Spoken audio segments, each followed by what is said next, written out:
Assalamualaikum warahmatullahi wabarakatuh. Perkenalkan, nama saya Yona Dwi Alvina dengan NIM 22 14 40 10 48. Baik, saya akan mereview materi yang diberikan oleh dosen pengampu kami, yaitu Bu Yulia, dengan judul konsep kredensial keperawatan dan komite keperawatan. Nah, menurut Amanah Lokakarya Keperawatan tahun 1983, pelayanan keperawatan adalah pelayanan yang profesional. Dan perawat adalah sebuah profesi. Profesi bukan hanya sekedar pekerjaan biasa, tetapi memerlukan keahlian, tanggung jawab, dan kesejawatan. Nah, keahlian ini diperoleh melalui pendidikan profesi dan dipelihara, ditingkatkan melalui belajar dan pelatihan, serta pengalaman kerja yang teruji dan dibuktikan dengan diperolehnya berbagai sertifikat dan ijazah. Selanjutnya, tanggung jawab. Tanggung jawab menerapkan expertise atau iptek yang tepat digunakan dalam melaksanakan pekerjaan keperawatan, termasuk praktek berbasis bukti atau evidence-based practice. Mengutamakan kebenaran disertai upaya baik dengan menerapkan prinsip etik. Selanjutnya, kesejawatan. Kesejawatan tergabung dalam organisasi profesi, mendukung upaya baik sejawat atau sesama perawat, yang bersifat asertif terutama terhadap adanya upaya tidak terpuji dalam keperawatan, dan ikut serta dalam upaya memajukan keperawatan sebagai profesi. Baik, materi selanjutnya credentialing. Credentialing merupakan serangkaian kegiatan untuk memastikan seseorang memenuhi persyaratan yang diperlukan untuk dapat bekerja dan pantas untuk diberi kewenangan menjalankan tugas atau pekerjaan tertentu, dan mutlak dilakukan oleh profesi sebagai bagian tidak terpisahkan sebagai akuntabilitas dan bukti kesiapan seseorang untuk melaksanakan tugas pekerjaan secara bertanggung jawab. Credentialing bersifat umum dan khusus. Bersifat umum dilakukan untuk memberikan status terregistrasi secara kewilayahan kerja, negara bagian ataupun secara nasional. Contoh credentialing di Indonesia memberikan STR yang berlaku nasional. Bersifat khusus, misalnya memberikan clinical privilege atau kewenangan khusus untuk melaksanakan tindakan klinik tertentu dan hanya berlaku di rumah sakit yang memberikan. Credentialing terdiri atas sertifikat, registrasi, dan lisensi. Sertifikat yaitu proses pemberian bukti formal sebagai pengakuan atas kemampuan yang dicapai seseorang, dikaitkan dengan kualitas tertentu dan diperoleh melalui berbagai kegiatan penilaian. Baik, selanjutnya masuk ke bentuk sertifikat. Yang pertama ada ijazah. Ijazah dari pendidikan formal yang terakreditasi. Yang kedua ada sertifikat. Sertifikat kompetensi. Sertifikat dari berbagai kegiatan yang diakui seperti uji kompetensi, penilaian kinerja selama bekerja atau praktek, pelatihan, kegiatan pengembangan iptek seperti seminar, jurnal, riset, dan kegiatan pengabdian masyarakat. Makna sertifikat yaitu rujukan bagi pengelola untuk menempatkan seseorang dalam posisi dan penugasan serta kewenangan tertentu sesuai ketentuan yang berlaku. Selanjutnya ada registrasi, yaitu proses pemberian status terregistrasi pada seseorang berdasarkan sejumlah penilaian atau sertifikat yang dipersyaratkan, dilakukan oleh badan regulator dan berlaku untuk periode waktu tertentu. Status terregistrasi berlaku pada area atau wilayah tertentu saja. Makna status registrasi. Yang pertama, memiliki kemampuan yang dipersyaratkan untuk menjalankan pekerjaan dan dapat diberi kewenangan atau izin sesuai status registrasinya.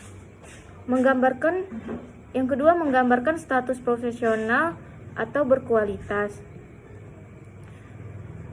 Selanjutnya masuk ke lisensi atau kewenangan. Lisensi merupakan pemberian izin atau kewenangan menjalankan tugas atau pekerjaan tertentu secara legal. Diberikan oleh pemerintah suatu wilayah untuk izin praktik profesi dan diberikan oleh pimpinan rumah sakit sesuai ketentuan yang berlaku di rumah sakit tersebut dan hanya berlaku setempat. Selanjutnya masuk ke dasar dan pengelola credentialing. Credentialing merupakan kewenangan dan tanggung jawab badan regulator, yaitu konsil atau board seperti undang-undang profesinya masing-masing. Nah, masuk materi selanjutnya yaitu komite keperawatan,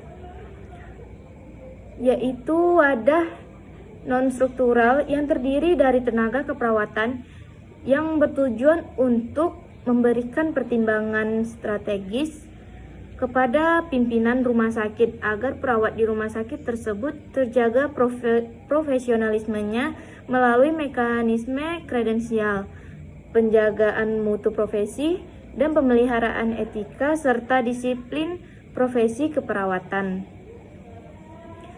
Komite keperawatan dibentuk dengan berasaskan profesionalisme keperawatan bahwa sebagai profesi kualitas perawat harus dikendalikan melalui mekanisme yang akuntabel.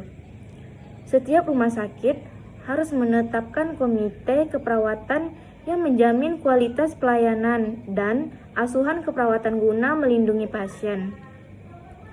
Pekerjaan yang sangat khusus dapat diberikan kepada perawat tertentu yang dikendalikan dengan melakukan validasi dan memberikan sertifikat kewenangan klinis atau clinical privilege yang sesuai. Dan hanya perawat yang memenuhi syarat yang ditetapkan rumah sakit dapat diberikan kewenangan klinis tertentu. Selanjutnya, pengendalian pelayanan dan asuhan keperawatan. Perawat sebagai profesi kesehatan strategis mengemban tugas pelayanan keperawatan dan asuhan keperawatan. Pelayanan keperawatan dikendalikan sepenuhnya oleh para pengelola atau manajer keperawatan. Kualitas asuhan sangat tergantung dari kualitas perawat yang bertugas, sehingga kualitas perawat sebagai profesi perlu dikendalikan melalui mekanisme credentialing khusus oleh komite keperawatan. Tugas selanjutnya masuk ke tugas utama komite keperawatan. Yang pertama, rekomendasi pemberian izin untuk melakukan tindakan keperawatan atau entering to the profession. Yang kedua, memelihara kompetensi dan perilaku tenaga keperawatan melalui audit keperawatan dan pengemban profesi berkelanjutan atau continuing professional development. Yang ketiga, rekomendasi penangguhan kewenangan klinis tertentu sehingga pencabutan izin melakukan tindakan keperawatan atau expelling from the profession. Kewenangan Komite Keperawatan. Yang pertama, memberikan rekomendasi rincian kewenangan klinis. Yang kedua, memberikan rekomendasi surat penugasan klinis. Dan memberikan rekomendasi penolakan kewenangan klinis tertentu. Dan memberikan rekomendasi perubahan atau modifikasi rincian kewenangan klinis. Selanjutnya, kebijakan credentialing khusus ditetapkan oleh Direktur Rumah Sakit. Perlu kerjasama dengan berbagai pihak termasuk PPNI, tingkat komisariat, kabupaten dan provinsi, ikatan atau himpunan keperawatan, berbagai perawat ahli dan spesialis untuk mengembangkan keilmuan dan sebagai mitra bestari. Lembaga atau institusi pendidikan dan penelitian keperawatan. Selanjutnya ada Jaminan Kesehatan Nasional 2014. Merupakan sistem jaminan sosial di bidang kesehatan yang akan diberlakukan secara bertahap dan secara nasional mulai tahun 2014. Merupakan upaya dalam menjamin setiap orang memperoleh haknya berupa pelayanan kesehatan yang benar dan baik. Baiklah, hanya itu materi yang dapat saya sampaikan.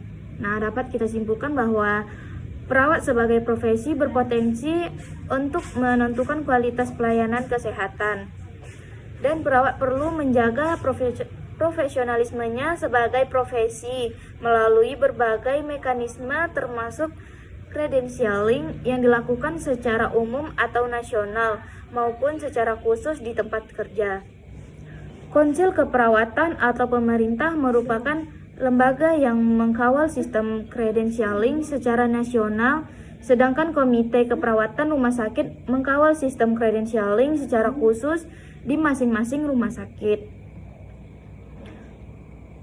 JKN 2014 menuntut kesiapan dan kehandalan setiap profesi, termasuk perawat, untuk mendukung keberhasilannya. Baik, itulah kesimpulannya. Sekian dari saya.